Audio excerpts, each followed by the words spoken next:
Hi guys, I'm going to be doing another reading from my journal entry video. I'm going to do what I did last time, which is read it and then talk about it. So, yeah, I wrote this on March 25th, 2016. I sit here on this dry grass that is slowly turning to hay by the pond. I come here a lot, just to think. There's a line in a song called "Sometimes You're the Hammer, Sometimes You're the Nail" by A Day to Remember, and that is, this is where I go at my weakest, when I don't have to be scared to tell the truth. It's one of the many great lines they have in their songs. I think this is one of those places for me. There's no one here to tell me how to think, to tell me how to look at my past. I have this theory that nobody with a traumatic emotional past ever really rids themselves of the pain. I think we just find ways to express our pain that makes the pain easier to handle. But it never actually goes away. With me, for example, I listen to music, I write songs and poems and journal entries. I like to read, and my obsession with Harry Potter is as big as my obsession with music. I collect quotes, I'm learning guitar. These are all things that make it easier to deal with the pain, help me to be a little less insane. There are ways of living with the pain just a little easier, but not of overcoming it. Perhaps we can learn to be stronger than the pain, eventually, but I'm not so sure about getting rid of it. Once it's there, forever. It doesn't go away. You may think it's gone, but it never really is. I know for me, there are times where I think it might have finally gone away. When I'm laughing with friends, listening to an uplifting song, watching an inspiring movie, reading a hopeful book, listening to someone's story about how they learned to overcome their past. But then I get home, or maybe it's on the bus, or in the middle of a laugh, or during passing period on my way to my next class, and the feeling just comes. What it is exactly, I don't know, but it just comes and it stays and it brings me back to reality. It's almost like the hope that it eventually does get better is a false feeling, and I only start to think it gets better because I want it to, not because it's actually possible to. It's false hope. I don't want to live my life hoping for something that never comes. I don't want to live my life seeing what I want right in front of me and reaching out to grab it, only to discover that it was just a picture of what I wanted, not the real thing. Something I visualized and drew in my mind.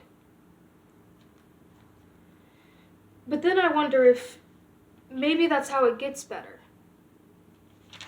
Maybe we have to visualize something that isn't real in order for it to become real. Maybe that's how anybody who ever had pain caused by a traumatic life overcame it.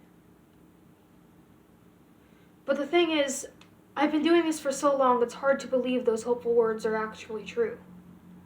Maybe those people are fooling themselves into thinking they have overcome their pain to avoid facing the truth that it can't be overcome. That it isn't a choice we can make for ourselves, but is an inevitable side effect of such a traumatic life that never goes away. But I do know one thing. Life is hard. There is no denying it. But it is once we accept that life is hard that it becomes easier to be comfortable in. But the problem is, you see, it's hard to accept that. Yeah, I remember that pond. That was a beautiful pond. I should probably go visit that place again, just to see what's changed about me.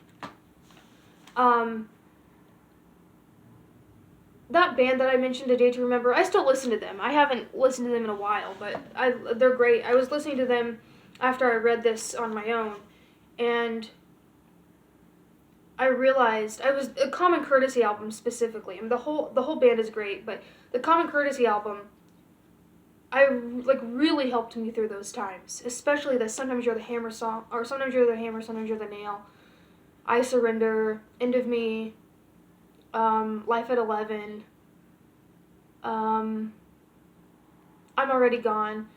I mean, basically the entire album, but But those songs specifically, especially, like, I realized when I listened to them, I didn't know it at the time, but I listen to the lyrics and I read the lyrics and I think, like, that explains it. That's why I listen to them so much. I mean, even though, like, it's about his specific life or whoever he's singing about, I think that there's universal themes in music and art generally, and you can relate something that isn't about your life to your life, and I see that. It's riddled all over that entire album when I was just listening to it. And it is quite amazing to see, when you look back, that I think we really do act in ways that we don't realize. We have no idea why we do things. But then I look back and I know exactly why I did it. But I was so oblivious and ignorant to it at the time. Anyway, this journal entry I really love because I guess it's like an internal, I mean, it's on paper, but it's like an internal conversation with myself about pain and trauma, and am I going to be able to overcome this? And I don't necessarily disagree with my past self on what she said. I think that maybe, I think with my specific situation, it was possible to let go of some of the pain and not feel it. But I do think she's right that pain stays. You just have to overcome it. Or not even overcome it. Pain stays, but you can become stronger than it. And that seems negative for some people maybe, but not for me, to be honest. I actually quite like that message. I think it's real and honest.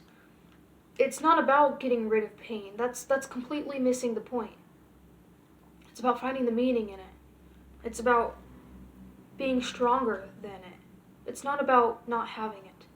It's completely missing the point. And I don't know, man. I look at my journal entries sometimes, and I really don't mean to talk myself up. I know I say that a lot, but it's true, because I don't like people like that. But I do look at them sometimes, and I'm like, I was pretty wise for a 15-year-old or a 16-year-old at this time.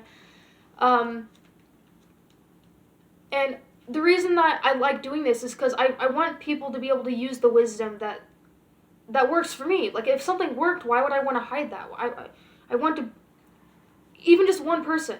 I truly believe that one person makes all the difference in the world. Helping one person. And that's why I do this. That's why I do these journal entries. I really want to do my part. I feel like with my life, I have a duty. I have a duty to share my story, and I don't share the specific things. I understand that it's quite hard, and I can't open up about that yet. But I do think there is strength in vulnerability, and this is, it's a very vulnerable thing to talk about, like, because it's painful. Even if it's not specific, the things I learned from it are still vulnerable, but I do it because it's worth it, and because I believe that we have a duty to tell our stories. You never know who needs to hear what you have to say. So that's me doing my part, I guess. Let me look back at this. Let me see if there's anything else I really want to say about it. There's a lot that I got right, I feel like. Sometimes I look back at things and I'm like, I didn't get that right. Or I was partially right about this. I feel like there's a lot I got right about this. I think maybe the truth lands a bit less on the you can't ever get over it. But I think I was right about it's not even about that, though. It's about finding meaning in it. I think that's right. I think people want to get rid of pain. And it makes sense, don't get me wrong. But I do think it's missing the point. So, hope you guys found value in that, because I know when I look back on it, it's like, I'm a different person now. I'm not that person, but, like, don't get me wrong, that's very much me. That has me riddled all over it. That's, like, my personality. But I'm in a better, healthier state now than I was then, and hopefully I can say the same about myself in 5 years from now or something. And I know for me, looking back, it was helpful, even for me. So hopefully it's helpful for you guys too.